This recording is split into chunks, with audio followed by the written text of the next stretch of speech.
ದಲ್ಲಿ ಕ್ಯಾಲ್ಸಿಯಂ ಹೆಚ್ಚು. ಯಾವುದಕ್ಕಾಗಿ ಅಂದರೆ ನಿಜವಾಗಿಯೂ ಮಗುವನ್ನು ಹೊಂದಲು ಬಯಸುವ ಯಾವುದೇ ಮಹಿಳೆ ಬೇರೆಡೆಯಿಂದ ಬಂದವರು ಈ ಫೋಲಿಕ್ ಆಮ್ಲದ ಪಾತ್ರೆಯನ್ನು ಭೇಟಿಯಾಗುತ್ತಾರೆ. ಒಬ್ಬ ಮಹಿಳೆ ಗರ್ಭಧಾರಣೆಯನ್ನು ತೆಗೆದುಕೊಳ್ಳಲು ಬಯಸುವುದಾಗಿ ಹೇಳಲು ಆಗಾಗ್ಗೆ ನಿಮ್ಮನ್ನು ನೋಡಲು ಬಂದಾಗ ನಾವು ಫೋಲಿಕ್ ಆಮ್ಲವನ್ನು ತೆಗೆದುಕೊಳ್ಳುತ್ತೇವೆ. ಯಾವುದಕ್ಕಾಗಿ? ಏಕೆಂದರೆ ಇದು ದೇಹವನ್ನು ಉತ್ತಮ ಕಣ್ಣುಗಳನ್ನು ಬೆಳೆಸಲು ಸಿದ್ಧಪಡಿಸಲು ಸಹಾಯ ಮಾಡುತ್ತದೆ. ಉಪಕರಣಗಳು ಉತ್ತಮ ಗುಣಮಟ್ಟದ್ದಾಗಿರಲು ಪತಿಯೂ ಸಹ ಅದನ್ನು ತೆಗೆದುಕೊಳ್ಳಬಹುದು. ಗರ್ಭಧಾರಣೆಗೆ ಕನಿಷ್ಠ 3 ತಿಂಗಳ ಮೊದಲು ನೀವು ಫೋಲಿಕ್ ಆಮ್ಲವನ್ನು ತೆಗೆದುಕೊಂಡರೆ ಇದನ್ನು ಹೆಚ್ಚಾಗಿ ತಪ್ಪಿಸಬಹುದು. ಬಾಧಿತ ಅಂಡಾಣು ಎಂದು ಕರೆಯಲ್ಪಡುವ ಈ ಮಹಿಳೆಯರು ಹೆಚ್ಚಾಗಿ ಗರ್ಭಿಣಿಯಾಗುತ್ತಾರೆ. ಆದರೆ ಅವರು ಮೊಟ್ಟೆ ಅಲ್ಲ ಎಂದು ಹೇಳುತ್ತಾರೆ. ನೀವು ಹಳದಿ ಬಣ್ಣವನ್ನು ನೋಡಲು ಸಾಧ್ಯವಿಲ್ಲ, ಅದು ಮೊಟ್ಟೆಯಲ್ಲಿ ಬಿಳಿ ಭಾಗವನ್ನು ನೋಡುವಂತೆ, ಆದರೆ ಹಳದಿ ಭಾಗವನ್ನು ನೋಡಲು ಸಾಧ್ಯವಿಲ್ಲ. ಅಷ್ಟೇ, ಮತ್ತು ಇದು ಮೊಟ್ಟೆ ಕಳಪೆ ಗುಣಮಟ್ಟದ್ದಾಗಿತ್ತು ಅಥವಾ ಕಳಂಕವಾಗಿತ್ತು ಎಂಬ ಅಂಶಕ್ಕೆ ಸಂಬಂಧಿಸಿದೆ. ಆದರೆ ಫೋಲಿಕ್ ಆಮ್ಲದೊಂದಿಗೆ ನಾವು ಅದನ್ನು ತಪ್ಪಿಸುತ್ತೇವೆ.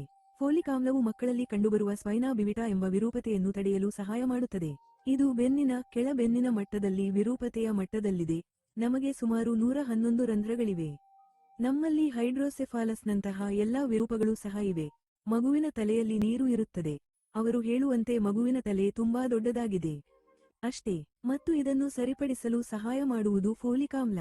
ಆದ್ದರಿಂದ ನಾವು ಗರ್ಭಾವಸ್ಥೆಯಲ್ಲಿ ಗರ್ಭಿಣಿಯಾಗುವ ಮೊದಲು ಮತ್ತು 3 ತಿಂಗಳ ನಂತರವೂ ಅದನ್ನು ತೆಗೆದುಕೊಳ್ಳಲು ಸಾಧ್ಯವಿಲ್ಲ. ಹೆರಿಗೆ. ಯಾವುದಕ್ಕಾಗಿ? ಮಗುವಿಗೆ ಶಕ್ತಿಯನ್ನು ನೀಡಲು ಹಾಲಿನಲ್ಲಿ ಫೋಲಿಕ್ ಆಮ್ಲವು ಯಾವಾಗಲೂ ಹಾದುಹೋಗುವಂತೆ ನೋಡಿಕೊಳ್ಳುವುದು. ಈಗ ಅದರ ವಿಶೇಷವೆಂದರೆ ಅದು ಇನ್ನೂ ಕಬ್ಬಿಣವನ್ನು ಹೊಂದಿರುತ್ತದೆ ಮತ್ತು ಸಿಫೋಲಿಕ್ ಮಾತ್ರವಲ್ಲ, ಅದರಲ್ಲಿ ಕಬ್ಬಿಣವೂ ಇದೆ. ಮತ್ತು ಅದನ್ನು ಮಾಡುವುದರಿಂದ ನಮಗೆ ಯಾವಾಗಲೂ ನಿಜವಾಗಿಯೂ ತಿಳಿದಿದೆ. ನನ್ನಲ್ಲಿ ಒಬ್ಬಳಲ್ಲದಿದ್ದಕ್ಕೆ ಬಹಳ ಮುಖ್ಯವಾದ ಪಾತ್ರ. ನಮ್ಮ ತಾಯಿಯ ಮರಣದ ಪ್ರಕರಣಗಳಲ್ಲಿ ರಕ್ತಸ್ರಾವವು ಪ್ರಮುಖವಾದದ್ದು. ಆಗಾಗ್ಗೆ ಅವರು ಗರ್ಭಿಣಿಯಾಗುವ ಸಮಯದಲ್ಲಿಯೇ ಇರುತ್ತದೆ ಎಂಬುದನ್ನು ಗಮನಿಸಬೇಕು. ಕೆಲವೊಮ್ಮೆ ಅವರಿಗೆ ಈಗಾಗಲೇ ರಕ್ತಹೀನತೆ ಇರುತ್ತದೆ. ಒಂದು ಮಗು ರೂಪುಗೊಳ್ಳುತ್ತಿರುವಾಗ ಮತ್ತು ಆ ಜೀವಿಯೇ ಅದಕ್ಕೆ ಒಂದು ನಿರ್ದಿಷ್ಟತೆಯನ್ನು ಹೊಂದಿದೆ. ಅದು ಮೊದಲು ಸವಲತ್ತು ನೀಡುತ್ತದೆ. ಆದ್ದರಿಂದ ಅದು ಮಗುವಿಗೆ ರಕ್ತವನ್ನು ನೀಡುತ್ತದೆ ಮತ್ತು ಉಳಿದ ಸಮಯದಲ್ಲಿ ಅದು ನಿಮಗಾಗಿ. ಹಾಗಾದರೆ ನಿಮ್ಮ ಬಳಿ ಹಂಚಿಕೊಳ್ಳಲು ಸಾಕಷ್ಟು ಇಲ್ಲದಿದ್ದರೆ ನೀವು ಏನು ಮಾಡುತ್ತೀರಿ? ಆದ್ದರಿಂದ ಮತ್ತು ಈ ಮಹಿಳೆಯರು ತಿನ್ನುವುದಿಲ್ಲ, ತಮ್ಮನ್ನು ತಾವು ಚೆನ್ನಾಗಿ ನೋಡಿಕೊಳ್ಳುವುದಿಲ್ಲ ಎಂದು ನಮಗೆ ತಿಳಿದಿರುವುದರಿಂದ ನಾವು ಔಷಧಿಗಳನ್ನು ಸೇರಿಸಲು ಒತ್ತಾಯಿಸಲ್ಪಡುತ್ತೇವೆ.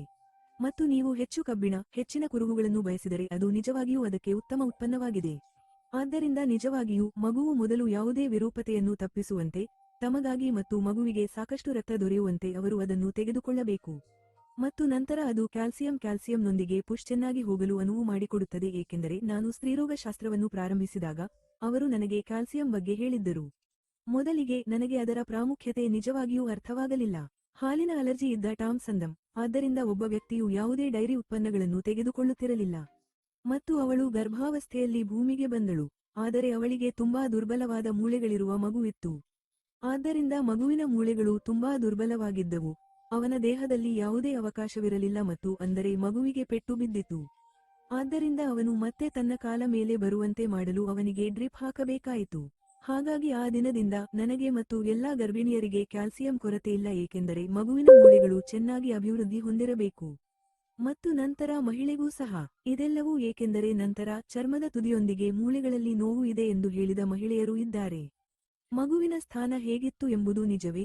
ಆದರೆ ಅವರು ತೆಗೆದುಕೊಳ್ಳುತ್ತಿದ್ದ ಔಷಧಿಗಳಲ್ಲಿ ಈಗಾಗಲೇ ಕ್ಯಾಲ್ಸಿಯಂ ಇದ್ದರೆ ಅವರು ಅದನ್ನು ಸುಲಭವಾಗಿ ಸಹಿಸಿಕೊಳ್ಳಬಲ್ಲರು. ಆದ್ದರಿಂದ ಗರ್ಭಿಣಿಯರಿಗೆ ಕ್ಯಾಲ್ಸಿಯಂ ಫೋಲಿಕ್ ಆಮ್ಲದೊಂದಿಗೆ ಸೇರಿ ನಿಜವಾಗಿಯೂ ಅತ್ಯುತ್ತಮ ಜೋಡಿಯಾಗಿದೆ.